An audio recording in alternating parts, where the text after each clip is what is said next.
Hello, welcome to my bookshelf, and today I will be giving you my review of Girl Interrupted by Susanna Kaysen.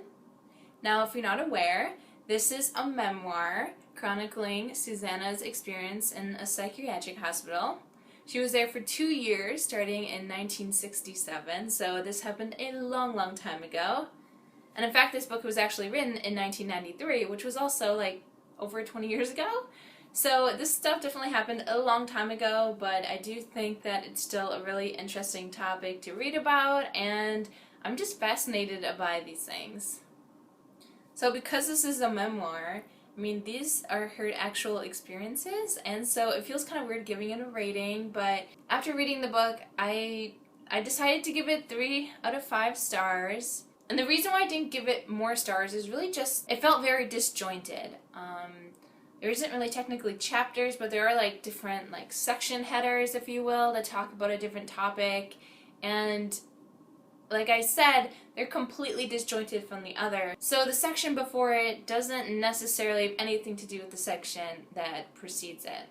What you do have in here is really interesting. I found it really fascinating to get all of her insights on these different topics. But at the same time, I guess I was just expecting something different, and so it did kind of hinder my reading experience a little bit. And honestly, I would have liked, I guess, a little bit more cohesiveness within this book as a whole. But I will say I did really enjoy what I did read, so I guess I can't knock it too much. But I did like it. I don't want the 3 stars to make you think that I didn't. I did really like it, but I just wanted more. And that's really just my main complaint with it. This book talks a lot about how she ended up in the psychiatric hospital, which is super interesting and definitely something that I wanted to hear about. And it was really interesting to find out how she ended up there. Basically, she took 50 aspirin and she was walking around outside, and obviously she passed out, and they pumped her stomach. She does talk about suicide in here as well. But I think the interesting thing is that she wasn't really trying to kill herself when she was taking the aspirin. There's whole different kind of motivation there, which again I think is really interesting, because I think if you just look at the facts and you say like, oh, she took 50 aspirin, she was trying to commit suicide. But that isn't always necessarily the case, which I find really interesting that she points out, because again, I think a lot of times we fall into this trap where we try to like pigeonhole someone into a box, because it makes it easier that way. So because she had her stomach pumped, she had to see this, I guess he was some kind of psychologist, and he determined that she should be hospitalized. I mean, if a doctor's telling you need to be, I feel like you're more inclined to like, okay, I guess I do. So she does voluntarily put herself in this hospital, but I honestly think it's because she really wasn't given accurate information. It wasn't until after the fact that she realized that they couldn't have forced her. Because she was 18, she had to be voluntarily put in there unless they had a court order, and Susanna reflects that there's no way that they would have gotten that for me, but I didn't know that at the time. So I found it really interesting, just the circumstances and how she ended up where she did. And then when I got to the end, I just assumed there'd be lots of discussion about like how she got out, because I know she was voluntarily put in there, but I don't know, it doesn't really say, and I don't know, I just got the vibe that like once you're in there, you're not really allowed to leave unless you're recovered, I guess. I don't really know. It's not really discussed, which is kind of something that I was disappointed by. She does kind of mention a little bit of what it was like after she left, but I just wanted so much more. I mean, we get like a very small glimpse of it, and I was just so interested by that topic, and it was definitely one of the things I was really looking forward to reading, and then it wasn't there. So I think that also kind of put down my rating a little bit, because there are just certain things that I just assumed they would be in there, and I was disappointed when they weren't. All that being said, everything that is in here is really engaging and interesting and very insightful, and I really appreciated that. It was a lot of fun to read, and it was actually a really easy read. So she has a whole section about different kinds of crazy thinking. Again, I'm just using that terminology because that's the terminology she uses, because that's how they used to talk about these things. And what I found interesting is her discussion about these different kinds of, crazy thinking is just how relatable they are, and how, I mean, I do these things. Obviously not to this extreme, and I think really that's kind of where the craziness, if you will, comes in is just like how intense this is and how much control you have over these thoughts. So the first example that she gives is basically your thoughts can just be like derailed in the sense that like you'll be thinking about one thing and then it'll remind you of something else and then it'll remind you of something else and then you try to like go back to the original thing and that puts you down a whole different line of thinking because then you thought of something else that relates to that and by the end you're just in this whole different place and something becomes a huger issue than it really needs to be because you can't really make many decisions because you're just so caught up in your thoughts. Like her example that she gives in the book is like you're kind of tired and you don't want to sit there anymore and you're kind of like debating if you should stand up or not. But because you fall down this rabbit hole of thinking, you don't actually move. You just sit there thinking and you don't actually make a decision until way later. I mean, that's just an example she used, but I thought it was really interesting because I think we can all relate to having our thoughts kind of just going off on tangents and not even really understanding how they relate to each other, but you somehow got there. You're not really sure how, but you do. And then she compared that to basically just ruminating, which is just when you're like repeating the same thing over and over and over again, and it kind of becomes this mantra for you. And again, that definitely impedes how you live your life because you're just so focused on whatever it is that's continually in your head. She also has this really interesting section where she talks about the families of these people are paying for their family members to be in this hospital, which makes sense, but it's not something I really thought about. Well, of course, someone's footing the bill, right? Susanna talks about why some of these families are continually footing this bill for years and years and years.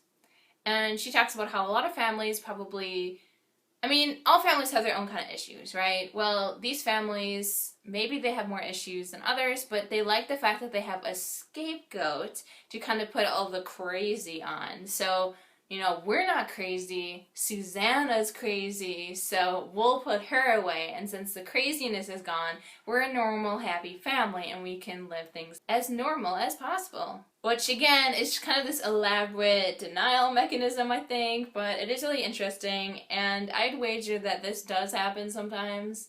I can't say that would happen every time, but I could see this happening.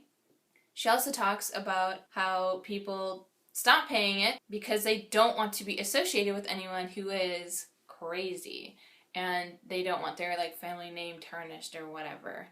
And she also talks about how one of these girls that are in here, her family keeps going back and forth on this. So they'll pay for a while and then they'll change their mind, say this is a horrible, terrible place and take her out, and then they'll throw her back in, and just this constant back and forth, which obviously is just terrible because there's no stability and there really isn't a good way for her to get any better because she doesn't even know where she's going to be from one month to the next.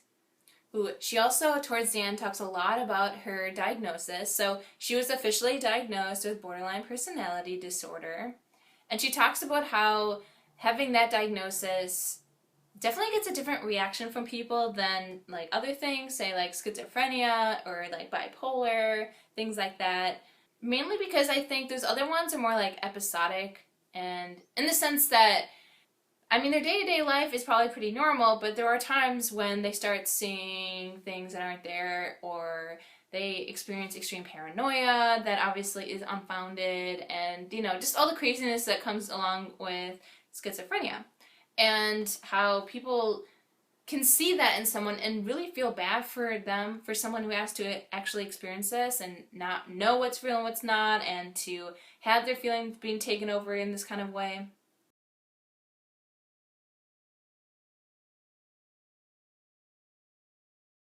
But when it comes to something like borderline, I mean, it's a personality disorder. There are things that someone who has borderline personality disorder might do that's unusual, quote unquote. But the whole point of the diagnosis is that it's just kind of this like underlying pervasive personality problem. And I mean, your personality is your personality. It's not something that's easily changed. That's kind of what makes it your personality. She really talks about how just even the fact that she was in this psychiatric hospital, when she tells people that, they don't exactly react very well. It was definitely really interesting. And the last thing that she leaves us on is kind of depressing as well, because she talks about how a lot of people kind of throw away the line, this might be crazy. Like, I had this crazy idea. She does use those kinds of phrases a lot because she is kind of like genuinely worried if some of her thinking isn't exactly normal, if it is becoming crazy again. And she is kind of worried about kind of falling back into this. Now, when she was released, she was determined to be recovered, but again, technically, I don't know how you can recover from a personality disorder. I do think that it sounds like, and again, this is where I wish we had more information, but it sounds like, she must have made improvements on just how she copes with it, because it isn't something that can just like be taken away. It is just something that you have to learn how to cope with. And it sounds like she's able to do that now, but I definitely wanted more about specifically how they decided to treat her with this, because there really isn't much discussion about her personal treatment. She talks about some other people's treatments because they are kind of extreme. I don't know, there just isn't that much talk about her actual treatment and her actual recovery, if you will, and the circumstances revolving around her leaving the hospital. So I am really curious to know more, and that was kind of a big disappointment that I didn't get to find those things out, but I am really intrigued by this story, and I found this book really engaging and really interesting. So I would definitely recommend this if you're interested in any of the things I talked about. Her insights are really interesting to read. Yeah, I would just warn you that it's a little disjointed, which isn't necessarily a bad thing, it's just not what I expected. But I do think that it was a really interesting read. Now, I kind of just like touched on some of the things that I found interesting in here, but there's actually so much more in here that I found really interesting that she talks about as well. So if you do want to find out more of what Susanna thinks about these topics, you should definitely pick this up. Oh, and one last thing about this book that I don't think I mentioned is just that throughout this book, just kind of like randomly thrown in, there's different like documents of hers that this hospital had on her. So this is like her intake admission sheet. It's just really interesting to see like what the legal aspect looked like and what the actual experience was like, and to see how they compare and contrast. It was really cool, and it also just gave credence to the fact that she did go through this, and she was in there for 2 years, and like, here's the documentation in case you were wondering. So I did really appreciate this book. I felt that Susanna was very open and honest about a lot of hard issues to talk about, especially since she mentioned how when people found out about her diagnosis or about her stay here, they definitely reacted in negative ways, and I really commend her for talking about it in a memoir and not being afraid to just be honest about it, even though it might be hard on her. Yeah, so I haven't seen the movie yet, but I will be doing that in the next day or two, so look forward to my thoughts on that as an adaptation. I am really curious to see how they do it because, like I said, it is kind of disjointed and there really isn't an overarching like narrative.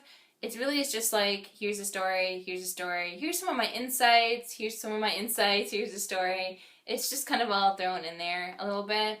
Everything is very interesting, but again, not really cohesive, so it'll be interesting to see how they put that into a movie. Alright, so that's my review of Girl Interrupted. Let me know what you think of this book. Have you read it? Are you interested in reading it? Have you seen the movie? Let me know.